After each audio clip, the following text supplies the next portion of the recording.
Okay, so I'll just, for those of you that haven't been before, I'll just outline what we do in the class.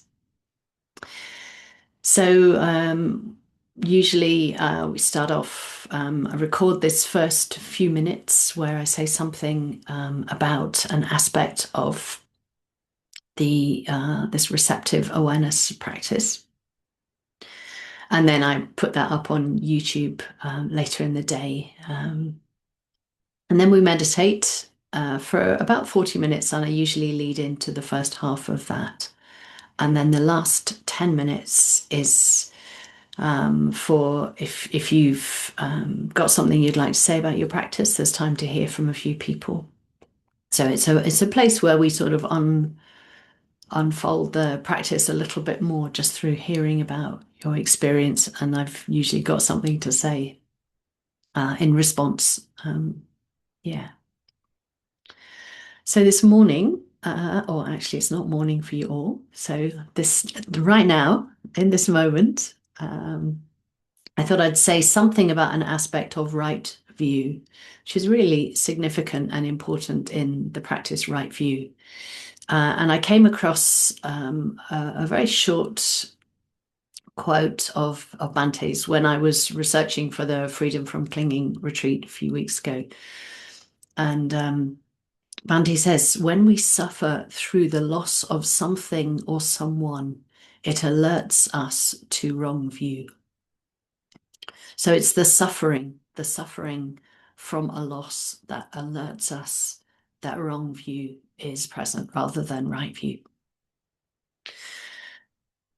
Yeah, so there's many different levels on which we lose things.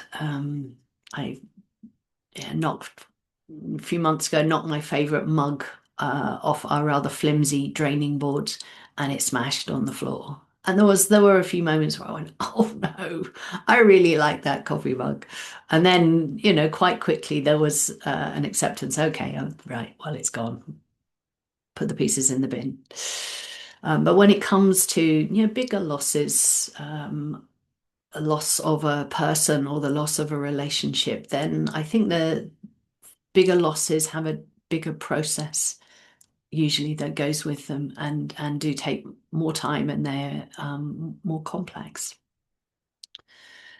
But I think what the Bhante statement is alerting us to is that awareness of dukkha, the awareness of suffering, and noticing what our relationship is to suffering in any given moment or any given happening, a big or a small suffering. So being relationship or being aware of that relationship to dis-ease, to when something is uncomfortable or when something hurts. Because noticing that relationship, we can start to really track the degree to which we're holding on or resisting what's happening in that moment. So we do this without any kind of judgment. Of course, it's natural to suffer to losses, whether it's just very very briefly, like with my mug, or whether it's a much bigger process. It is natural, and that's not being judged. But we also want to look at what's happening, look at the processes that are going on, and how that resisting and clinging affects what's happening. And often it increases the degree of suffering. So sometimes we can notice this in daily life. We can notice that maybe we talk about our source of suffering. We talk about it a lot, over focus on it, and not really recognize what else is happening in our experience. There's always a whole range. Maybe we complain about it to somebody else, or we might just feel overwhelmed that this what's happening is overwhelming us, and that's not necessarily because it's a really big loss, but just because it's something that we're cross about in the moment, or something across about something that somebody said to us that we think they shouldn't. And the emotions that arise in the moment can just feel overwhelming. And then the response is often to push away. Um, so it can sharpen awareness, I think, this practice of noticing dukkha, of noticing any sort of complaint in the mind or contraction in the body, that's saying something isn't right or something should be different in this moment.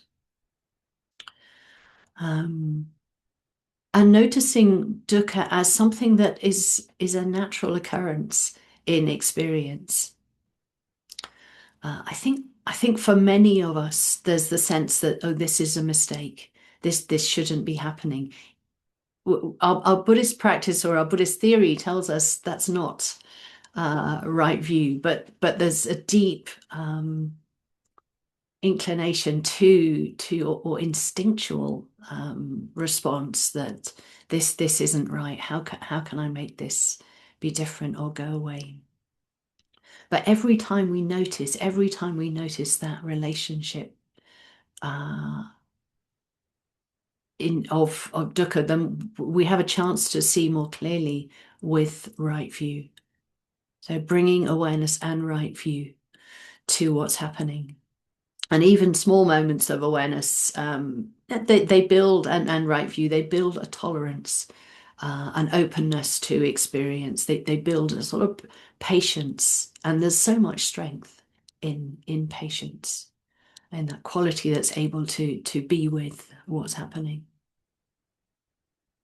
So this is more about our world and our internal suffering. But I think another area where we can suffer and have views that maybe don't get recognized, or we can suffer at the state of the world.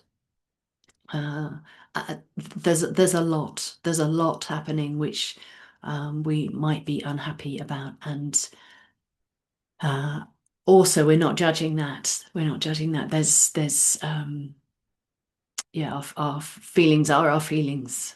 And we care, but we can slip into things that are more the territory of the second arrow, if you like, a righteous indignation, again, that things are wrong and they should be different,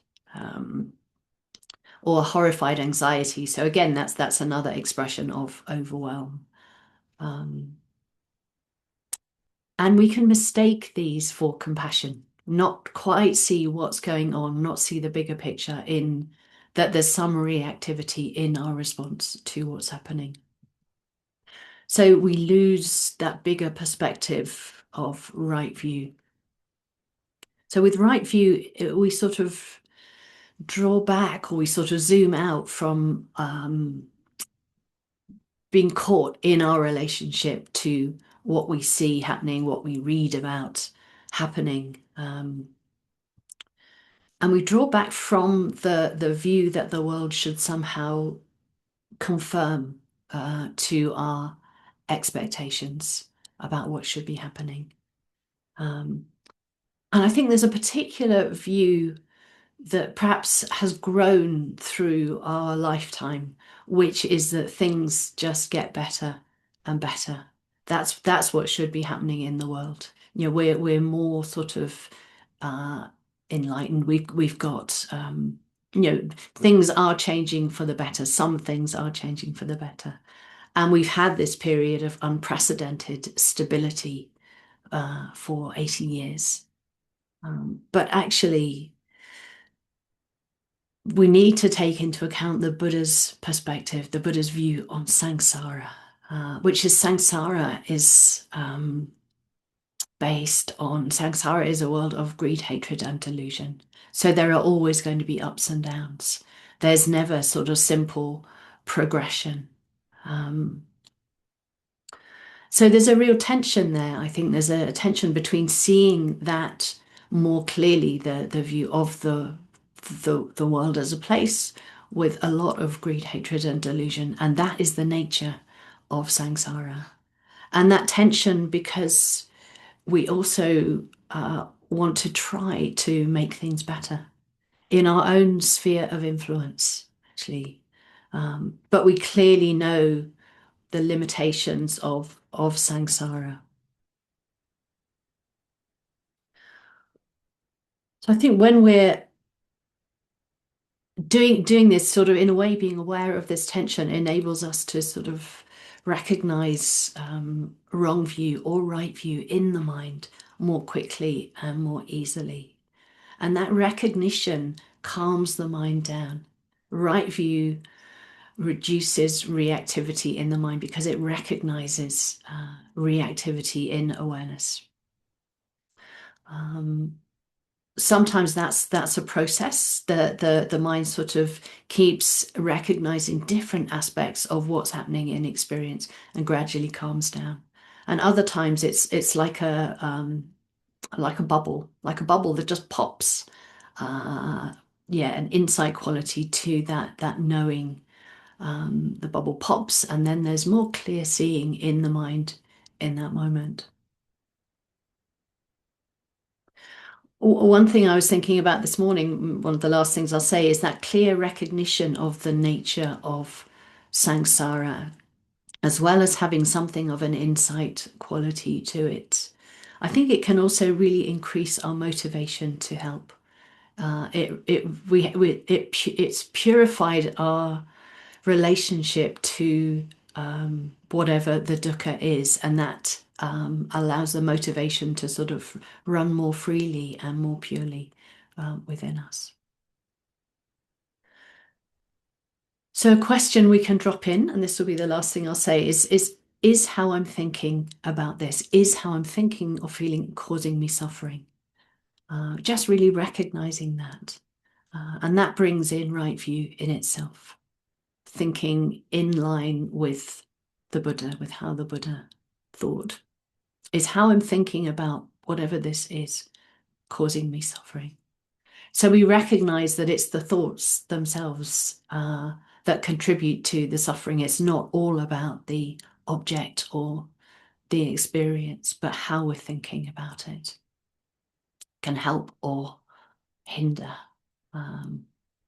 us. Okay, so that's a little bit longer than I was planning, but there we go. If you'd like to set yourselves up for sitting,